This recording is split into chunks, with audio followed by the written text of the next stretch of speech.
So just a quick video on section 9.2, which is to say that we need to know the derivatives rather of e to the x. Well, the derivative of e to the x, if y is e to the x, the derivative of that is e to the x.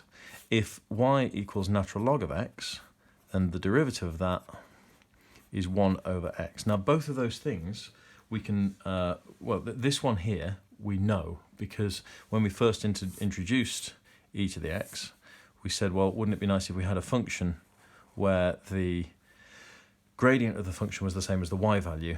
And it turns out that if we think about that for a while, and if you want to go back and check the video on the exponentials chapter from the first year book, the shape that we get is an exponential function shape, and so all we need to do is get the constant right, and the constant is this number e. Okay, so the derivative of e to the x is e to the x. The derivative of log of x is 1 over x. Okay, now what they then do in the book on section 9.2 is they do what they did in section 9.1, and they throw in a constant here. So what happens if we differentiate y equals e to the kx?